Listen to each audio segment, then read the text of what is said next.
Today's episode of This Week in Startups is brought to you by Squarespace, an all-in-one platform that makes it fast and easy to create a professional website and now an online store. For a free trial and 10% off your first purchase on new accounts, go to squarespace.com and use the offer code TWiST. And by Mandril, the best way to send transactional email from the people who make MailChimp. Sign up today at mandril.com. And by Amazon Web Services. Get the resources you need to easily get started with AWS Activate, a new global program for startups, including AWS credits, training, developer support, a startup community forum, and special offers from third parties. Learn more and sign up at aws.amazon.com/activate. Hey everybody, it's Jason, and I am back from the Launch Festival, and one of my favorite interviews was with my good friend Travis Kalanick, who is the co-founder and CEO of Uber, which I'm actually lucky enough to have been an investor in. He showed it to me when he first made the app, and I said, hey, can I invest in that? Hey, good decision, Jason. And thank you, Travis, for letting me interview it. You might hear in the background, interestingly enough, a bunch of noise. What that noise is during the Launch Festival, we had about 50 of the 56 positions in the building were union. 6 of the positions were not union. At the last minute, the union shook me down and started banging on the doors. I literally had to leave this interview to go give them $6,000. They literally shook me down for 6 dimes. I had no choice but to pay it. I didn't literally hand them the $6,000, but I literally had to leave. It was pretty insane, and one of the great moments in launch history was having to go pay off the union in order to keep my show going. But hey, sometimes you lose the battle but win the war. You're going to love this interview. We won the war. We got the interview done. And Travis really put it out there. What a great entrepreneur. What a great company. And what a successful festival. Listen to this one. You're going to love it. That's what it's all about, man. They said money is the root of all evil. What? Funny how it feeds my people.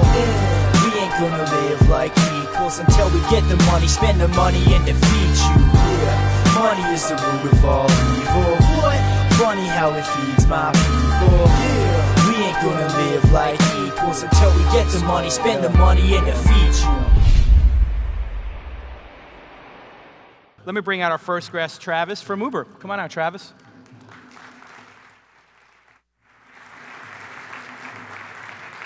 Hey. How are you doing? Yep. Have a seat.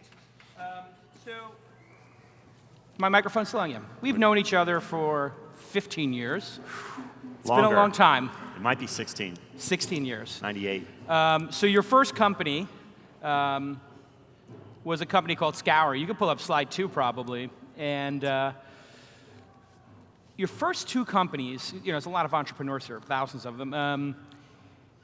Your first 2 companies, when you look back on them, how would you describe the outcome of Scour and Red Swoosh and the 15 or 13-year journey you had with those 2 companies? Look, I think, wow, there's a lot of banging out there, huh? There is a little bit of banging. So how would I describe it, those 2 companies? I think new entrepreneurs don't always realize how hard it is. And you really have it's really hard for me to deal with whatever's going on there. I'm going to do my best. I apologize. I'm not really great with noises. So entrepreneurs do not know how hard it is. And I think I was, 98 when we met, I was at UCLA. Right.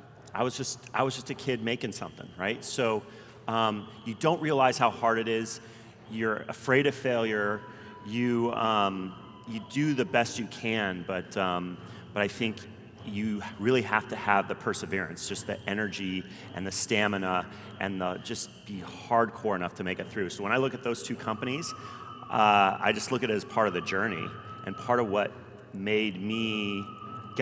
got me to a place where I'm having a real difficult time. Yeah, I know. I'm sorry. I didn't think it would be that loud. I'll do the best I can. Yeah. Shoot. Okay, so anyways, that's basically, it's part of the journey.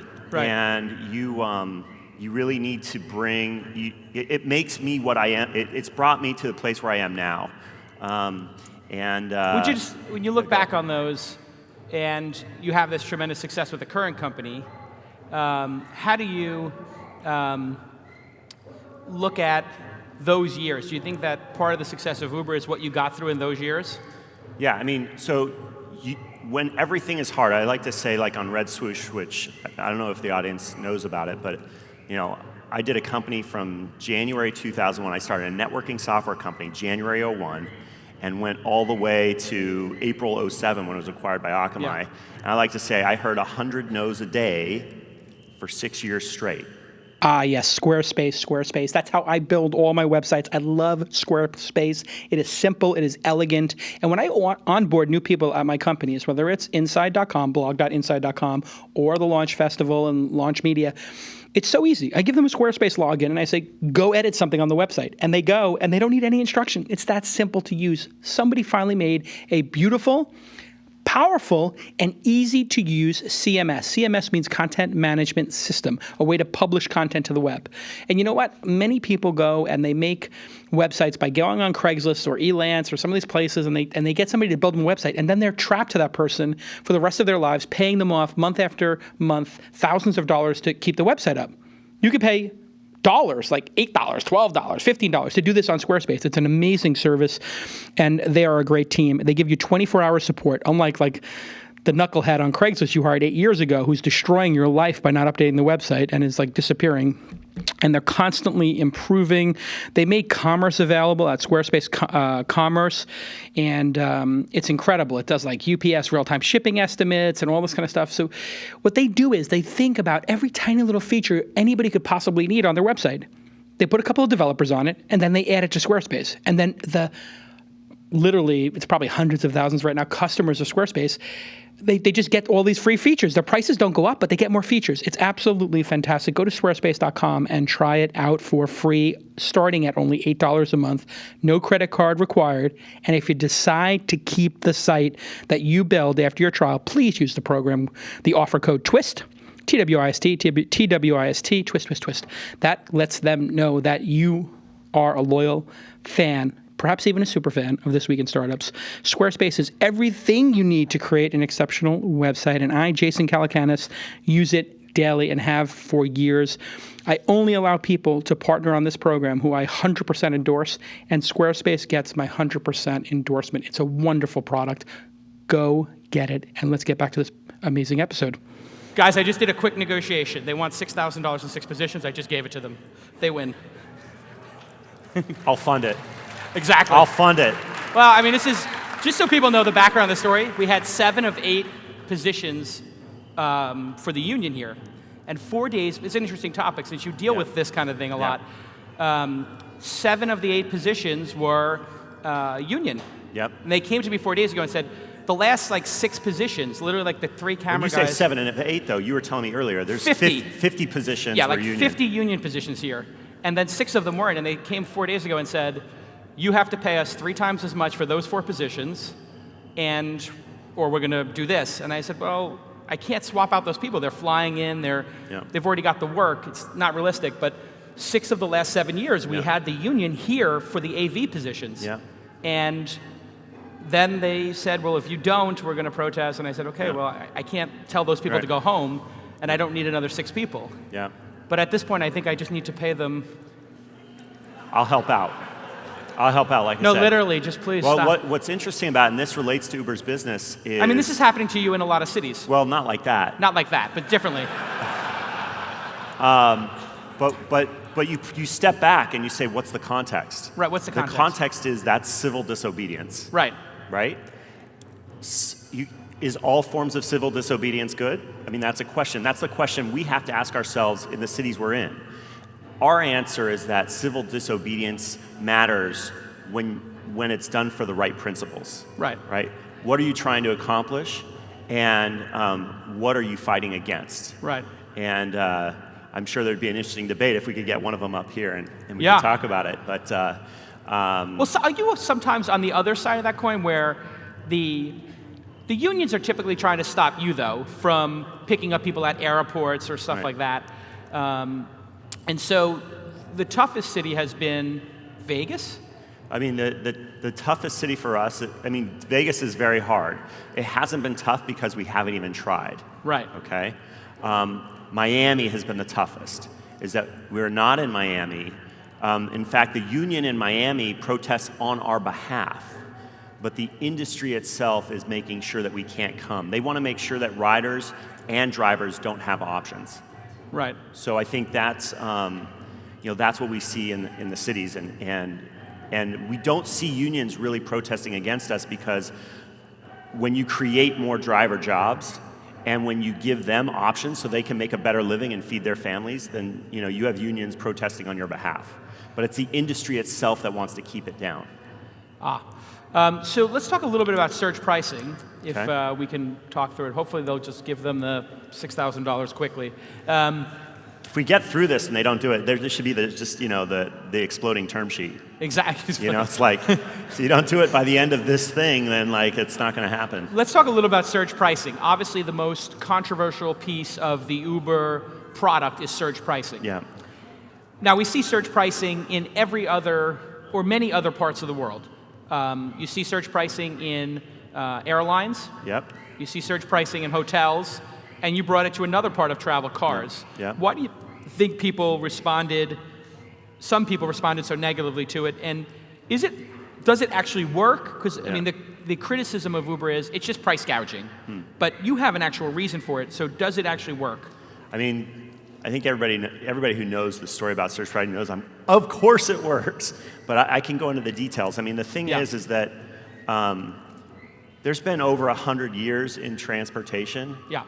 Ground transportation that has had fixed pricing. Right.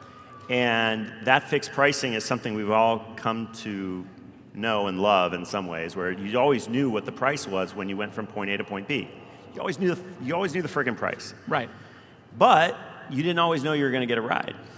Right, and there were many days you couldn't get one. Yeah, I mean, everybody in New York knows it's 4:30 p.m. and you're not going to get a ride. You're not going to get a taxi, right? That's the shift change. Or if it's raining in New York, that's when shit gets real, right? Like people get pushed, old ladies fall to the ground. Like it's a really scary thing. So people really love the fixed pricing, but what they sort of got used to and forgot that it's a really bad experience is not being able to get a ride. And so Uber is about always getting a ride, but so basically always providing the cheapest reliable ride. So we're always a reliable ride, and we will find the cheapest price point to make that happen. I guess this is when you figured out surge pricing. This is the whiteboard photo. Yes, it all happened on that whiteboard. Look, I think there's no time where you go, oh, I've figured out surge pricing. You're constantly creating a marketplace, a system that is honing in on the market equilibrium, right, where supply and demand clear, and you have to do that super, super efficiently, and it's a really tricky endeavor. So the highest it's ever hit is 7 or 8. The highest it ever hit, the highest trip that was ever paid for was 9.25x on New Year's Eve, and I think it was either Dubai or Cape Town. I can't remember which one. And the drivers are pretty excited about surge pricing. Yes, they love surge pricing. Well, that's so. What happens is the surge comes. The price goes up. More cars come on. The cars that maybe were about to go off, they stay on. So you get a lot more what we call supply hours out of it. Right. But the other side of it, and people sometimes realize it, sometimes don't. Sometimes think we're hiding the ball, but we're not. Which is the other side is, look, when the price goes up, less people pay for it. Right. Right. But what happens is you get more supply on. You fill that supply, and you actually do more trips when surge happens. Our goal is to get the cheapest ride possible. Why? Because we are trying to become a mainstay in the transportation space. You don't do that by charging more than you have to. But if you don't have an option, then we're losing. Right. Because then we are the same as the taxi companies. Right. We need to provide a reliable ride when you can't get one. And yes, it makes for really bad press headlines, but at the end of the day, there are thousands or tens of thousands of people, every Friday and Saturday night who got a ride who otherwise wouldn't. And they get into a place where they know they can count on Uber. And if we cap that surge, or we make it so surge doesn't happen, we won't get those crazy headlines, but what we will get is what I call dark energy, which is people just won't count on us for being reliable, and they figure out, well, I'm just going to drive there, or I'm just going to, I'm not going to go out tonight, or you get the idea. So you have a new feature coming that nobody knows about that we're going to share with the audience today around surge pricing. What is it? Well, look, I think, I said you never get surge totally right. What's super important is what sort of one of our goals for 2014 is bringing humanity to our communications, to how we express ourselves, our product, the whole nine. Is that it's a harsh marketplace when the price is going like this, and it's different than the fixed pricing of the last 100 years. And so we need to make it more human. And there's a bunch of ways to do that. One of the things we're rolling out is a feature where in the app you see surge pricing, you're like, I'm not interested. Right. You basically can say, look, just send me a push notification when the surge comes back down to 1x. And so quite often these surges are very short-lived. And if you know that in 15, 20 minutes, you're just going to be told when it comes back down to 1x, it gives you comfort that you have an option, that you're not being held hostage because you want to ride right now, that we can help sort of smooth out that demand spike. And you can be part of that by waiting until it You it just gets have down. another drink or hang out and talk Exactly. over dessert until the surge comes back down. Exactly, and if you have that comfort where you're like, okay, I'm going to be told and then I can go get a ride then, maybe you don't need a ride right this minute. And if that's the case, that's okay, and it smooths it out, and actually the whole system does better when we can do that. Right. Let's pull up another interesting slide. I thought this was particularly interesting because I'm an angel investor in the company. I remember the night you showed it to me. It was actually here on one of the piers. You pulled it out and you were like, look, there's one driver on the map. You had one driver on the map originally, right? I mean, that's how every city starts. But right? and that was just like somebody you met who was a friend or something, or who you knew the driver? No, what happened is when we first got going in San Francisco, Garrett was handling the consumer side of things. He's like, I'm gonna figure out how to make this work on the consumer side, and I was like, I'm gonna figure out how to make this work on the supply side. Right. And so I went to Google. I typed in, San Francisco chauffeur or San Francisco limousine. Yeah. You get all those results. I fill out an Excel sheet, and I just started dialing for dollars, right? Yeah. And I called, to give you an example, the first 10 guys I called, 3 of them hung up, before I got, a few words out. A few of them were, listened for like 45 seconds and then hung up. Right. And 3 of them were like, I'm interested, let's meet. And if you're cold calling and 3 out of 10 were like, let's meet. That's pretty good. You're like, we got something. Yeah. And I went back to Garrett and I'm like, supply side's done. We're Right. good. And he's like, I don't know, it's kind of crazy. I don't know, are they going to be okay with it? And we would always get in a fight where I was like, supply is good, and he would be like, consumer is good, and we'd always be doubting each other. Right. But that's how we made it happen at the beginning. Well, this was the interesting thing. This spreadsheet leaked at some point. I could pull it up for a second here, showing, and I guess it's all public knowledge, but we can pull up the spreadsheet for a second, slide number 4 maybe, of this ridiculous amount of revenue going through the system. 20 million, there it is. Oh, it's behind us, but not in front of us on the courtesy monitors. But this is an awful large amount of money. $20 million a week going through the system, and this is from October. Now, how many months to $20 million a week going through the system was it? Is it a 36 months or 48-month-old company when this happened? I mean, I don't like talking about this little screenshot right here, but why was this obviously was a leak? And it's infuriating. What happened is one of our employees was presenting at a school essentially, right? And was showing off certain parts of the system. We have something called God View, which shows all the activity that's happening on the Right. system at one time, and you can see it on a map. And it's super cool. He had to log into the system to do that on a professor's computer. And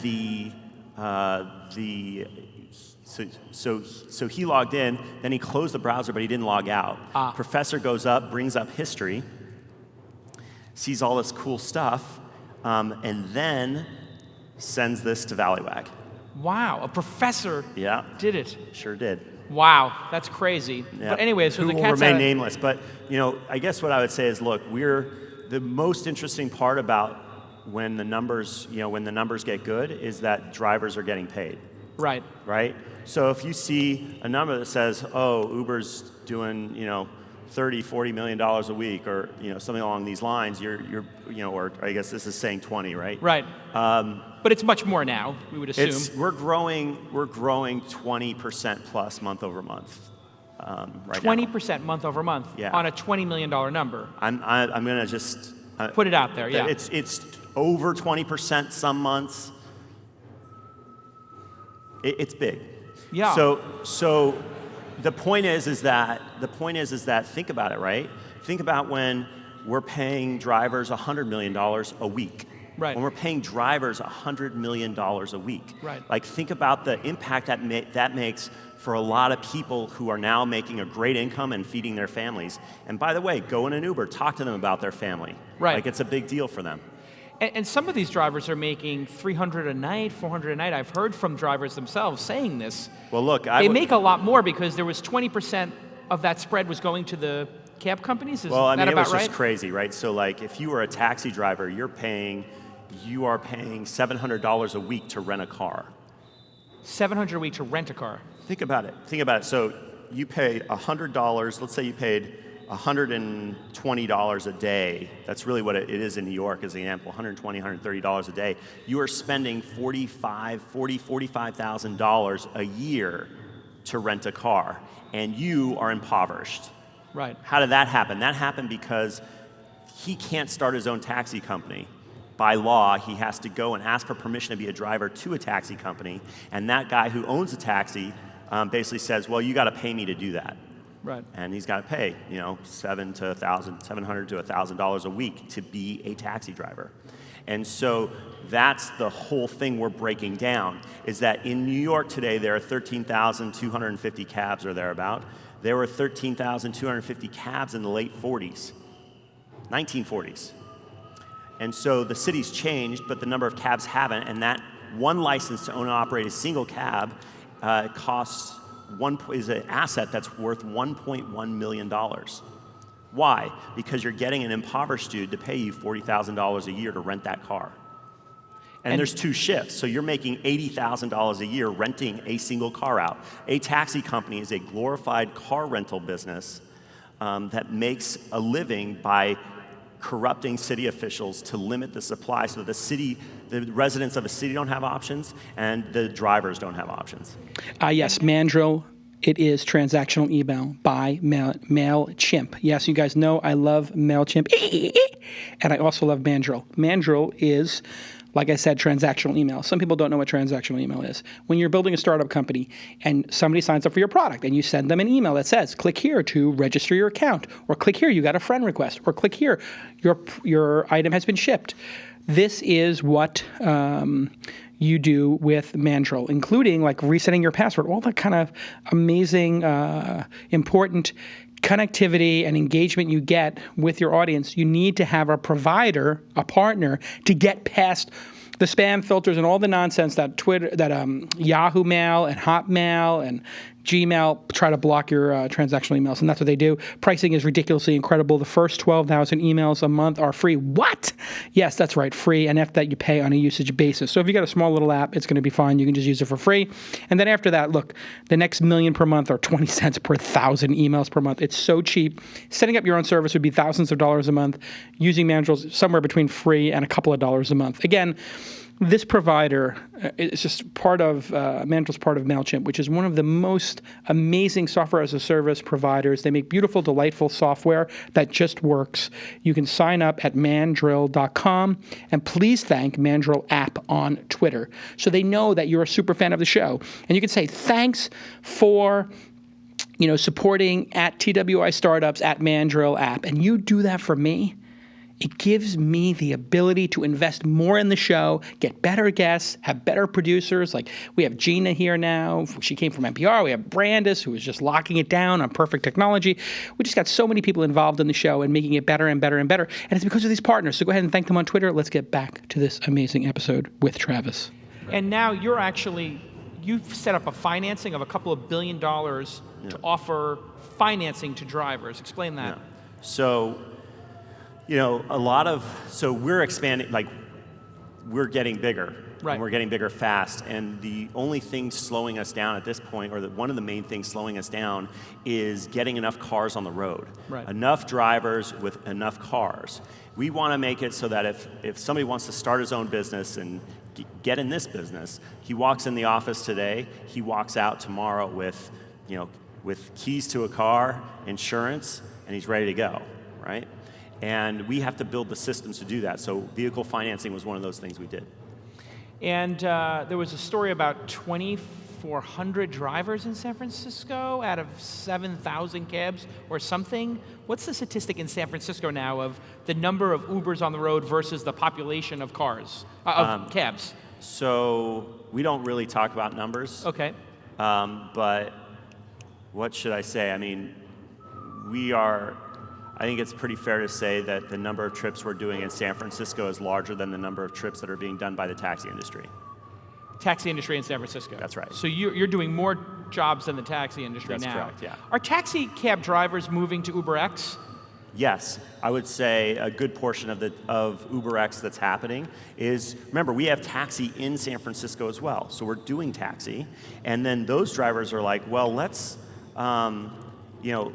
those drivers are basically moving over saying, look, I can pick my hours, I can build a business, and I'm going to make more money. Right. And it's obvious. So so a lot of those drivers are switching over to UberX and enjoying themselves. Let's pull up slide number 3. UberX is such a delightful experience that you decided to do it. Slide 3. There you go. Oh. So Saturday night, I look at my Twitter, I think it was Saturday night, and you decided to take your car and you started UberXing. You became a driver. Yeah. What did you learn from being an UberX driver on Saturday night? How many rides did you do? Well, I did 13 rides in about 3.5 hours, and I was tweeting in the middle, and I'm a slow tweeter. Yeah. Right. It was fucking fun. Yeah. It was so much fun. It's like high def humanity. Okay. Like as the night got later, we're talking like 10 p.m. to like 2:30 a.m. kind of situation, right? Right. As it got later, everybody got more and more liquored up. Yeah. And it was just fascinating, right? You had like a couple making out in the back. You had a couple that was pissed off at each other. You had three dudes who were just trashed and like wanted to go for a joyride. Like it was everything. And behavior goes up though, right? In terms of, because if I'm a drunk patron, I know that Uber knows who I am when I get in the car. Obviously, the drivers know they're being rated, so driver behavior has gone way up. Yeah. Because you can fire the drivers. Yeah. And I'm assuming you've dismissed drivers who behave badly. But basically, we have to make sure the ride is safe. Right. Or we have to do everything we can to make sure that the customer is getting connected to a safe ride. Right. And so our partners who aren't safe or who are providing a poor experience, their accounts, there's a process, but ultimately if they're unsafe, their accounts get deactivated. Right. What about consumers? Have you had 3 drivers say, God, this person is a relentlessly horrible, drunk, passenger abusing the drivers, because the drivers do get abused. Yeah. And we're going to kick them out of the system. I mean, the bar is a lot higher in order to, sort of the impetus to create a situation where a rider gets kicked off the system, but it does happen. It has happened. Yeah, of course. Of course, How right? do you So let me give you an example, and this is the thing that people don't realize. What happens when a passenger yells a racial epithet at the driver? Right? And it happens. Like, should you allow that to, like, how does that feel for a driver on our system? Like, that doesn't feel good. And so you have to create a system that works for both sides, not just for consumers, but also for the drivers too. How many cities is Uber in now? I think we're closer at 80 cities at this point. What? I think we did. Oh yeah, we've got some big ones coming out. We've got some. What did I do? I did a pricing call for a couple interesting ones recently. I'm trying to remember. Yeah, we're going to be in Saudi Arabia real soon. Really? So, yeah. So I mean, we're everywhere. We're in like Bogota, Colombia. We're in Chennai, Hyderabad, Bangalore, Delhi, Shenzhen, Guangzhou, Shanghai. Like we're in most major cities in the world. Do you have an idea of how many cities, let's say, I don't know how to describe it, but what of the 80 cities you have right now, what percentage of the market have you penetrated of the potential market size? Is it 8% or 0.8% or 80%? Well, let me give you an example, right? I mean, you saw the numbers before, right? You guys saw some of those numbers. By the way, we're a little bit. Well, I'm not going to talk about the numbers, but you know. What were you going to say about the numbers? No, I'm not going to say about the numbers, but let me give you an example, right? Let me give you an example. So, New York taxi, right, is doing, I think it's right around 700,000 trips per day. New York Uber taxi. No, not just Uber. New York taxis. Just New York taxis. Taxis do 700. You said, how big are we? Yeah. Right? So I said, New York taxi, not Uber, is doing 700,000 trips a day. And you saw our global numbers. Right. We are just scratching the frickin' surface. Like we're just getting started. Right. Right? Because you look at our global numbers and they're a tiny fraction of just New York taxi. So the room to grow it feels limitless, but that's when you see a company the size of ours growing, at the speed that we're growing, it just means there's a lot of room to go. I mean, it eventually has to slow down. It can't go forever, right? Now, you've talked many times about adding other services once you have this global transportation fleet. But if you're only 1 or 2% of the way to covering taxi rides, it seems like you'll never get to the other delivery services. I mean, you do the Vegas thing once in a while, kittens once in a while, right, Christmas trees, cupcakes. I mean, wasn't it like 3 years ago? I feel like it was 3 or 4 years ago when Amazon's digital book selling passed normal book selling. Right. Something like this. Yeah. Or think about when Amazon, when the total number of books that were going through Amazon was bigger than the rest of the world. Right? But they were still doing 20 other things at that point. Right. And so I don't look at it as like, you want to be focused as an entrepreneur and you want to make it, you want to focus and tap into that growth and make it happen. But it's also about, let's call it management capacity, right? So you want to focus, but you want to innovate. So then the question is, how well are you managing the main line of your business, and how capable are you to go into new lines? And as you build up a really strong management team, like a really just, guys that can really crush, like guys and girls that can really just crank, you are able to do more. And that's what it comes down to. After surge pricing, the only other complaint I ever hear about Uber is, my driver is in their first week. So as you increase the demand, I mean, people now, if I looked out in the audience and just said, how many people took an Uber here today, this morning, raise your hand high. Holy shit. That's 20% of the audience took an Uber here? The people 25%? In the front were much more likely, by the way. Yeah, well, you go to the back and people are like, dude, I took the bus, homie. Hey, by the way, Travis, that was you and I 15 years ago in the back. I know, trust me, This was the back of the conference Actually, room. no, it was us in the back, and we didn't even have a badge. Like, we came in the back door, yes. Yeah, but something I think people don't realize is UberX, when we're not surging, and look, during rush hour there'll be surge, etc. But when we're not surging, I got guys who are going to the office commuting for $5. Okay. Right. I have and a Muni was whatever, I have people who $250. are fare splitting from Oakland, and it's cheaper than taking BART. So we are getting to a point, because of our fare splitting features, because we keep pushing the price down, because of the efficiencies, we're getting to the point where we're starting to compete with public transportation in terms of cost and quality. I mean, quality, obvious, we beat that, but on the cost side as well. So back to that quality thing of like, hey, I know the city better than my new driver. Yeah. You're getting many people moving to the cities you're in. What percentage of the new drivers are moving to these new cities to take the job? Well, I haven't heard as many stories about people moving into the city. Usually they live in a surrounding area. A surrounding area, but moving to the Uber city. But they're working, yeah. I mean, I don't know how many people are moving into a new city, because we're in all cities and we know them everywhere. But what I would say is that look, one of the things that happens with new drivers, it's like, oh, it's their first week and they're a little nervous / maybe they don't know the city as well. I feel you. A, I'm a customer, and B, I was a driver on Friday night, okay? Right. I know what I know. By the way, I got all 5 stars, just putting that out there. Literally all 5. 13 5 stars, okay? How did they ask that was you the thing why are you in a Range Rover in an Uber X? Okay, that may have helped. Right. That's so awesome. Thanks for calling me out, homie. Yeah. Okay, so I'm like, I'm the best. No, actually, so we got the feedback from the trip.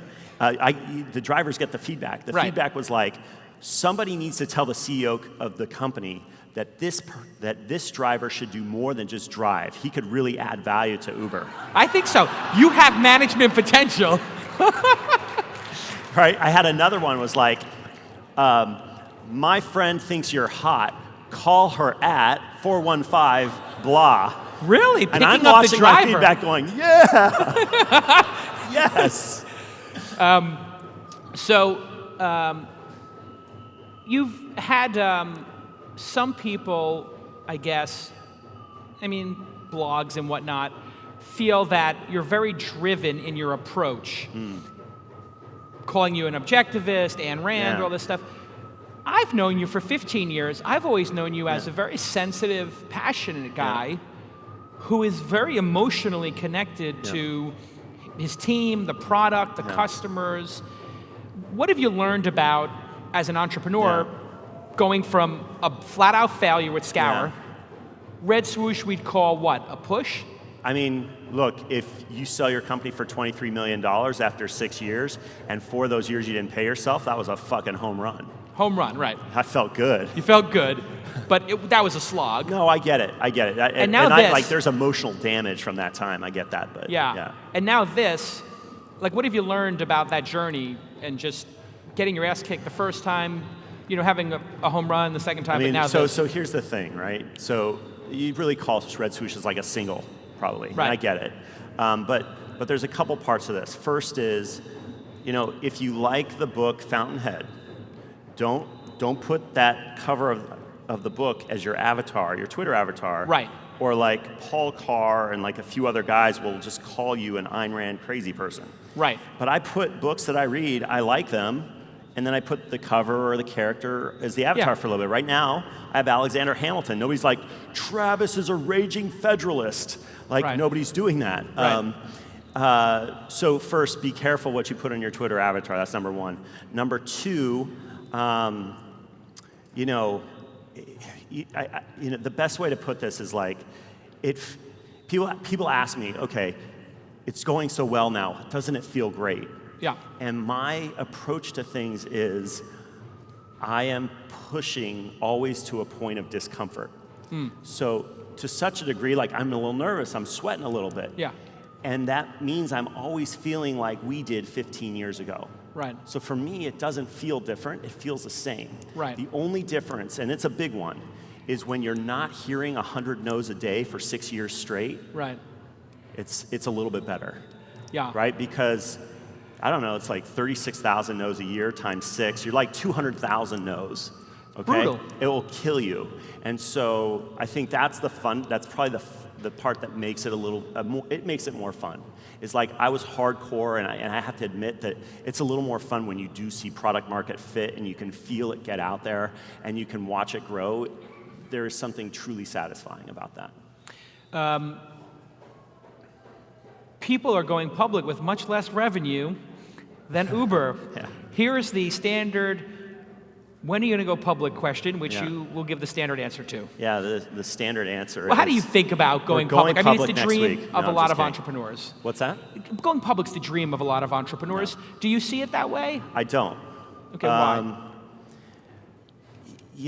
I think a lot of times, and you realize this when you have some failures, is that sometimes people get attached to an outcome. Mm-hmm. Like, oh, I'm going to go public, or oh, I'm going to be a millionaire, or oh, I'm going to be this. And then you get there and you realize it ain't all that. The outcome. And yeah, the outcome. What you want to do is you want to do something that you just enjoy every day. And the outcome doesn't matter. And that's the only way to do it, especially when you're hearing 100 no's a day. You've got to enjoy what you're doing and what you're building. You've got to be passionate about creating something.